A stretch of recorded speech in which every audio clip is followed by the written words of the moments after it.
The true reason why all of America's enemies should still fear the B-1 bomber.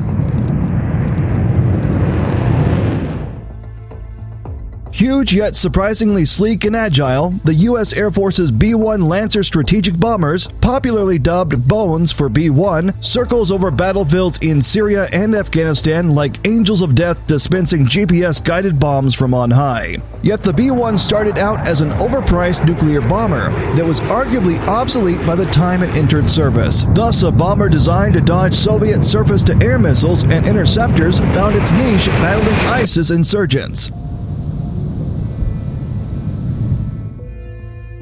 During the 1940s and 1950s, the U.S. military sought to push its bombers to ever higher altitudes and faster speeds to protect them from flak guns and fighter planes, pushing new performance envelopes with the pressurized B-29 and later the B-47 and B-52 Stratofortress strategic jet bombers.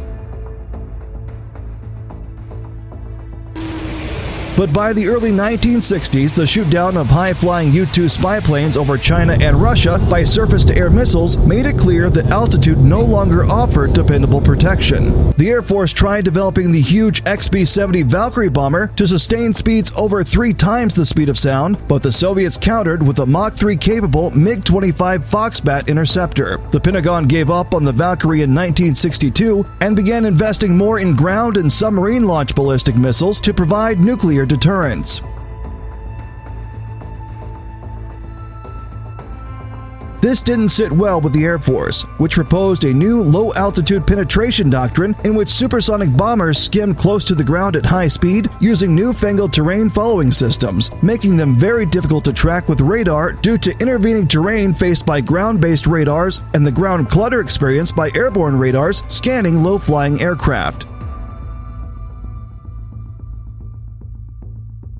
The Air Force at first adopted the supersonic F-111 Aardvark to perform this mission, but wanted a larger, longer-range workhorse. The Nixon administration authorized development of a Northrop Rockwell B-1 design, which saw its first flight in 1974.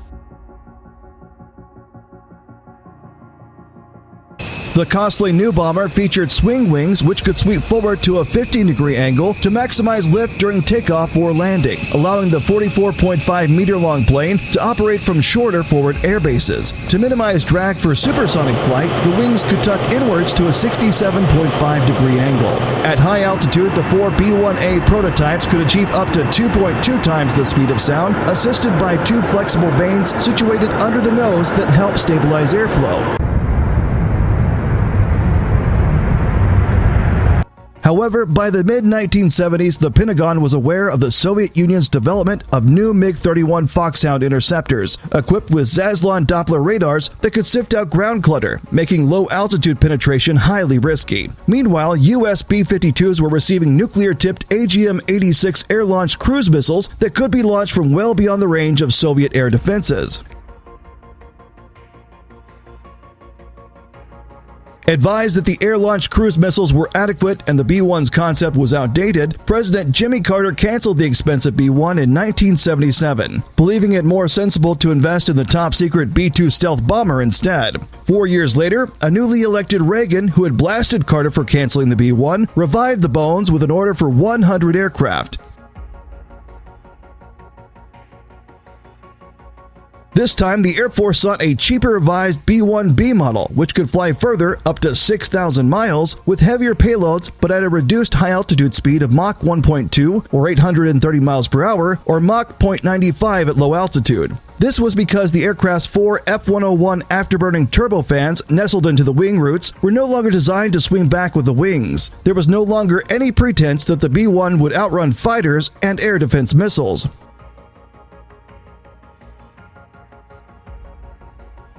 Instead, the B-1B's aluminum and titanium skin surfaces were reshaped and coated with radar-absorbent materials to reduce radar cross-section to just 2.5 meter, roughly that of a small F-16 fighter. Though far from being a stealth plane, the B-1 would not be susceptible to detection and targeting at very long range like a B-52 would be.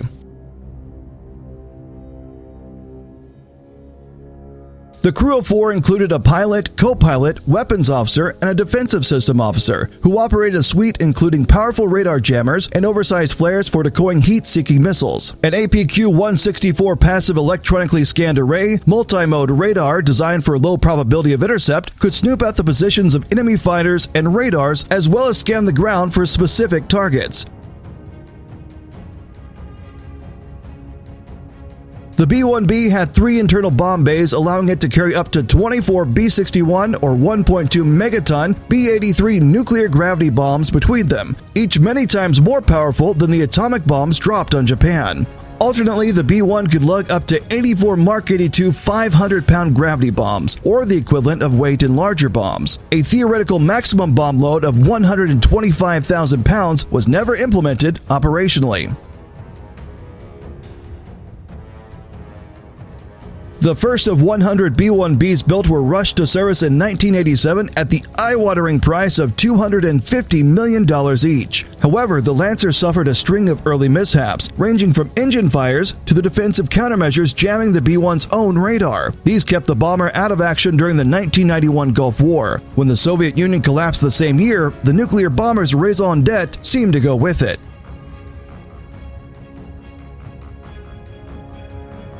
However, the Air Force upgraded the Bones with GPS and the ability to use the Joint Direct Attack Munition, or JDAM, precision-guided bombs, and tow ALE-50 decoys to divert hostile radar-guided missiles. Today, the B-1 could also mount up to 24 Joint Standoff Weapon, or JSOW glide bombs, or Joint Air-to-Surface Standoff Missiles, or JASSM, with ranges measured in the dozens and hundreds of miles respectively. Meanwhile, the B-1's nuclear delivery capabilities were removed entirely in 2011 due to the New START Treaty.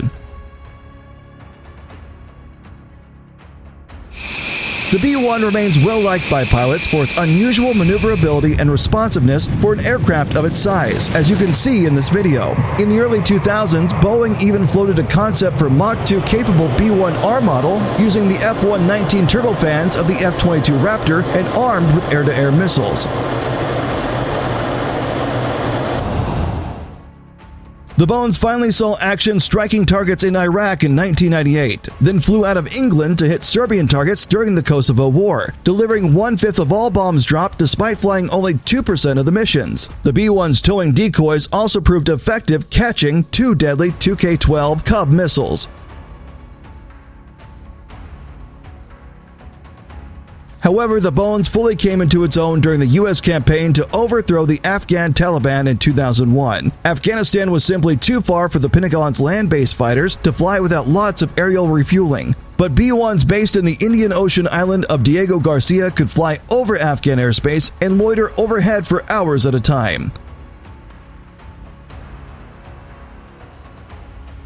The Bones brought to the table their huge payload and their ability to pickle dozens of inexpensive GPS-guided 2,000-pound JDAM bombs precisely onto targets designated by ground forces. The B-1 thus became a form of flying artillery orbiting overhead on call as ground troops ferreted out enemy positions and marked them for destruction. In 2008, B-1s were outfitted with the Sniper XR targeting pods under their noses so they too could designate their own targets.